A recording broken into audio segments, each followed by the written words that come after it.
What's good, people? How are we doing? Right, in today's video we're going to be going through my current arm and delt session. Now my split is as follows at the moment. So obviously I've got my shoulder injury, which although I'm not having physio on at the moment, I'm on open appointment, I still got to be careful with it. I tried pressing the other day and I went in way too soon. It still hurts. I'm still feeling pressure on my clavicle and on my AC joint, so I'm avoiding pressing at the moment. So at the moment I'm just doing pull, arms and delts, legs, rest, pull, legs, rest, and then repeat. I am including a little bit of dumbbell overhead pressing, as you'll see, only going light, just building my way up. So without further ado, we'll get into it. So I've got a few exercises thrown in there at the moment. For example, this Y raise. I've never done a Y raise before. I'll be honest, I got this from Ryan Dewars on TikTok.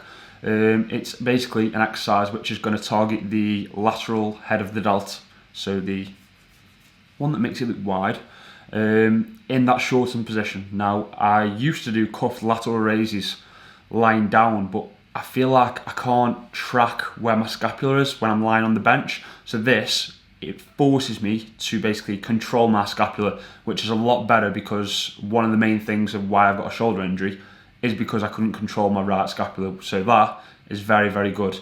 Basically, in all these exercises, what I'm doing is I'm trying to overload the entire contractile range, so the shortened and the lengthened. So that there will target the shortened. Now we're moving on to here a dumbbell overhead press. You'll see I'm tucking my elbows in slightly. Now again, something I've learned from, I'm not going to sit here and say I haven't learned from JPG, from Kale, from all these people on TikTok. I did have knowledge before this about biomechanics and different stuff, but I've learned even more from these guys. So tucking those elbows in, pressing in that scapular plane is not only going to lengthen that delt a little bit more, that front delt at the bottom, but also it's going to align that force better, because you're lining up that humerus with the fibres, where the fibres on the front delt run. Now I'm only going light here, like 12.5 kilos. I'm steering clear of failure completely. And then we moved on to a hammer curl to hit that brachialis and the brachioradialis, which makes your arm look a lot thicker. So it's the one that sits underneath your bicep, and it'll just make your arms look a lot thicker. I think if you get strong at these, you will have sort of thick looking arms from the front. What weight is that? I think that's 15 kilos. Again, most of these exercises I'm just going fairly light. I'm just trying to stay in control at all times, and then as I get stronger, obviously I'll increase the intensity and increase the weight. But for now, I'm just happy to be training again. Getting a pump. This is probably the best session I've done since I've been back now. Moving on to a cuffed push down, crossbody push down. These feel absolutely incredible. I used to do these before, but because I was awful at controlling my scapula, they didn't actually feel as good as they feel now. At the moment now, I can really pin my shoulders and my scapula down, whilst slightly internally rotating, which is going to line up that force with the lateral head, the long head of your tricep, which is the biggest and makes your arms look the thickest, especially from behind. So a little different angle here, you can see they're looking juicy, the triceps. So yeah, you can see the force as well lining up with that long head. So what you're thinking about here is basically just locking those shoulders and that scapula in place and then pushing out and away from you. So it's going to be a lot better on your elbows, because it's a lot more natural movement. You know, your arms, you've got a carrying angle, which is where your arms will naturally fall. They don't just go straight down, do they? So that will basically align that force a lot better with the elbow joint and your tricep as well. So try them out if you've never tried them before. I'm pretty sure you probably have, but they are very good at targeting that long head in the shortened position. Next, we're moving on to a cable curl with it behind my body, which is going to overload that lengthen range, place a bit more of a stretch on the bicep. As you can see, I'm in shoulder extension, so that arm is slightly behind my body, just to target that long head of the bicep a little bit more, and again, targeting the lengthen range. At the top, I'm slightly flexing my shoulder, which will fully contract my shoulder, because as you know, well, you probably don't know actually, the biceps assist in shoulder flexion, so just lifting that shoulder up a little bit, so that'll fully shorten that bicep.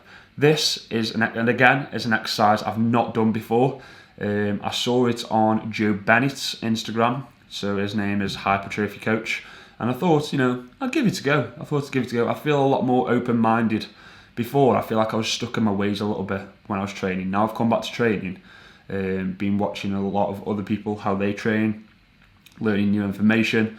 I feel like I'm a lot more open-minded and open to trying new things, which is why I've tried those Y raises, which I've never done before, and these as well. They feel very, very good. Again, that's going to target the lengthen range, so we've hit the biceps in both the mid to shorten range, the biceps in the lengthen range.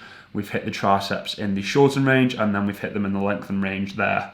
And then again, this lateral raise is going to hit those side delts in the lengthen range. So you'll see at the bottom, them cables are horizontal to each other, which basically means that's going to overload that bit there because it's furthest from the axis, which is your shoulder. I'm not going to overcomplicate that. All you need to know is this variation of the lateral raise, where the cables are in line with each other at the bottom, will overload that lengthen range.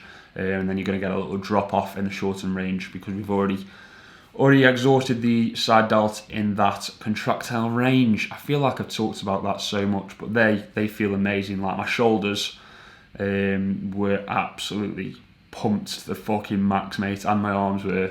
And then again, this is another new exercise I'm trying. Chest supported rear delt row. Got this one again from Ryan Dewars. So Ryan, if you're watching this, I'm loving your content at the moment and taking a lot of inspiration from it, to be honest. But these again feel absolutely amazing. A lot better than a rear delt fly, especially a rear delt fly which is performed on a reverse pec deck. Now, my camera actually ran out of battery and I forgot to bring my spare one with me here. So after this, I did a rear delt chest supported cable fly. I'm pretty sure if you follow me on Instagram, which you should do, I did a rear delt cable fly, which I've put on my story on there again before, so go and follow me on there if you don't. And that just basically hit the rear delt in that lengthen range. So the main aim of this workout is to get a nice juicy pump, to overload the biceps, triceps, front delts, side delts and rear delts in all of their contractile ranges. Now the only one we didn't touch on would be the front delt in its shorten range. So for something like that, we would be doing a cable front raise, but to be honest, I didn't feel the need to do that. But I need to I've sorted out my training split, but at the moment I'm sort of just going in and doing whatever I feel like, so I need to get on a solid program. But yeah, if that did help you out, then, you know, try the workout out. You got an absolutely ridiculous pump off it. So try that workout out. And if you like the video, then obviously drop it a like, son.